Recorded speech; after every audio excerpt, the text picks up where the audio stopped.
என இன்ற நற்றாய்க்கும் என வளர்க்கும் தமிழ்ச்செவிலிக்கும் முதற்கண் வணக்கங்கள். உலகெங்கும் நிறைந்துள்ள தமிழ் பேசும் நல் உள்ளங்களுக்கும் இந்த வீடியோவை பார்த்து கொண்டிருக்கும் உங்களுக்கும் கரம் குவித்து சிரம் தாய்த்தி யூகேவின் அன்பான வணக்கங்கள்.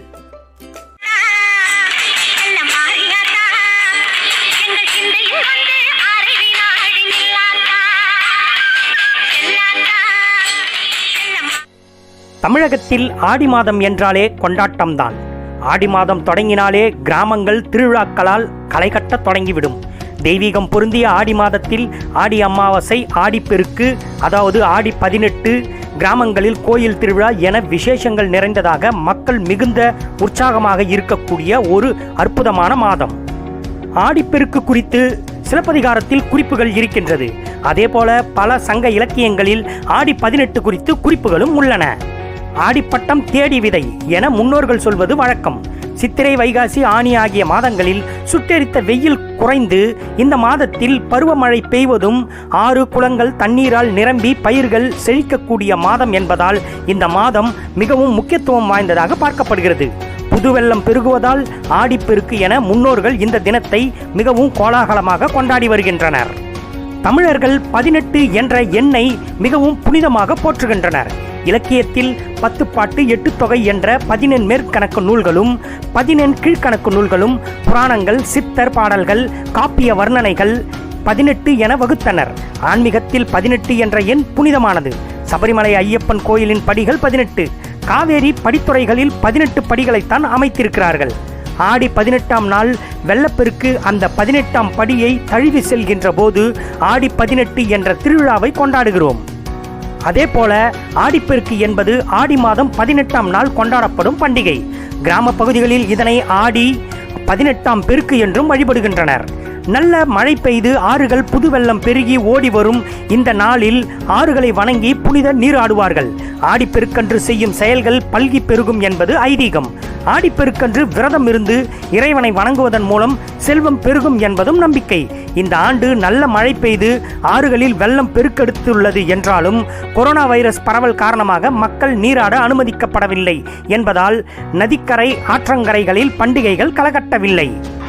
வணக்கம், நான் உங்கள் யூகே. இந்த வீடியோவை ஸ்கிப் பண்ணாம கடைசி வரையிலும் பாருங்க. ஆடிப்பெருக்கு பற்றிய தகவல்களை தெரிந்து கொள்வோம். ஆடி மாதம் 18ஆம் நாள் அற்புதமான நாள். தண்ணீரின் அருமையை உணர்ந்தவர்கள் நீருக்கு விழா எடுக்கும் நாள். காவேரி, வைகை, தாமிரபரணி பாயும் நதிக்கரையோர மக்கள் ஆரத்தி எடுத்து மலர்கள் தூவி நம்மை வாழ வைக்கும் ஜீவநதிகளை வணங்கும் நாள் ஆடிப்பெருக்கு நன்னாள். ஆடிப்பெருக்கன்று புனித நீர்நிலைகளில் நீராடி இறைவனை வணங்குவதன் மூலம் செல்வ வளம் பெருகும் என்பது நம்பிக்கை. உழவர்கள் இந்த நாளில் நம்பிக்கையுடன் பட்டம் பார்த்து விதை விதைப்பார்கள்.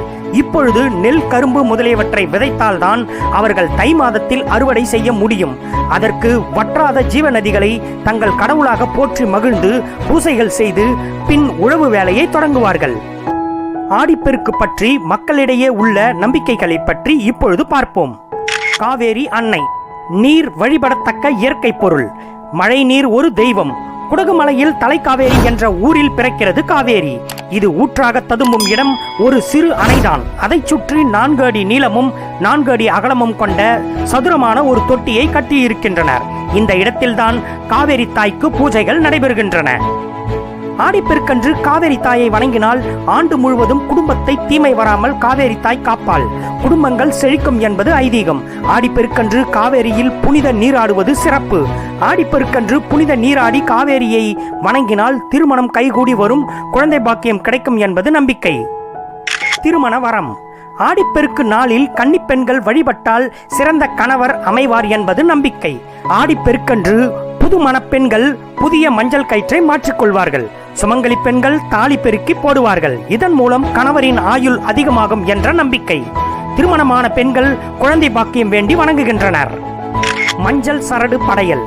காவேரி அன்னையை கர்ப்பிணியாக பாவித்து வளைகாப்பு செய்வது போல பல வகை உணவுகளை படைத்து மஞ்சள் சரடு, காதோலை, கருகமணி, பூமாலை, வளையல், தேங்காய், பழம், அரிசி, வெல்லம் வைத்து வணங்கி புதிய மஞ்சள் சரடுகளை கட்டிக்கொள்வார்கள்.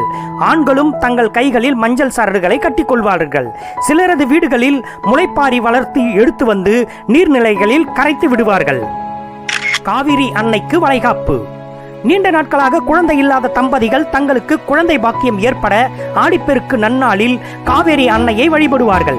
வீட்டில் புளியோதரை, சர்க்கரை பொங்கல், தேங்காய் சாதம், எலுமிச்சை சாதம், தக்காளி சாதம் சமைத்து ஆற்றங்கரையோரத்திற்கு சென்று அன்னைக்கு படையல் போட்டு வழிபட்டு சொந்த பந்தங்களுடன் சேர்ந்து சாப்பிடுவார்கள். இதன் மூலம் பெண்களுக்கு வீட்டில் வளைகாப்பு நடைபெறும் என்பது நம்பிக்கை. செல்வ வளம் பெருகும் என்ற நம்பிக்கை. ஆடிப்பெருக்கன்று செய்யும் செயல்கள் பல்கி பெருகும் என்பது ஐதீகம். இன்றைய தினம் அனைவரும் புதிய முயற்சிகளை மேற்கொள்ளலாம். மாணவர்கள் தங்களின் பாடப்புத்தகங்களை இன்று முதல் படிக்க தொடங்குகின்றனர். வீட்டுக்கு தேவையான பொருட்களை வாங்குகின்றனர். தங்கம், வெள்ளி வாங்குகின்றனர்.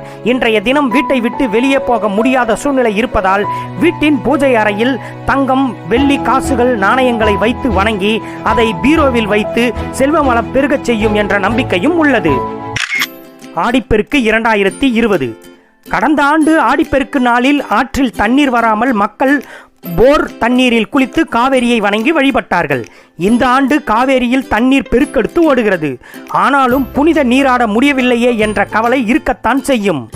ஆனால் ஒரு சிலர் இந்த கவலையை விட்டுவிட்டு வீட்டிலேயே விதவிதமாக சமைத்து வீட்டு வாசலில் கோலம் போட்டு அலங்கரித்து காவேரியை, வைகையை, தாமிரபரணியை வணங்கி ஆடி 18ஆம் பெருக்கு நாளை கொண்டாடுகிறார்கள். பெண்கள் மஞ்சள் கயிறையும் வீட்டிலேயே மாற்றிக்கொள்கின்றனர். இந்த வீடியோ உங்களுக்கு பிடிச்சிருந்ததுன்னா லைக் பண்ணுங்க, கமெண்ட் பண்ணுங்க, ஷேர் பண்ணுங்க. மேலும் நம்ம UK மோட்டிவேட்ஸ் தமிழ் சேனலை சப்ஸ்கிரைப் பண்ணுங்க. பக்கத்தில் இருக்கும் பெல் பட்டனையும் பிரஸ் பண்ணுங்க. அப்பதான் நம்ம UK மோட்டிவேட்ஸ் தமிழ் சேனல்ல தினம் தினம் வரும் புத்தம் புதிய வீடியோக்களுக்கான நோட்டிபிகேஷன் உங்களுக்கு கிடைக்கும். நிறைவாய் உயர்வாய். நான் உங்கள் UK.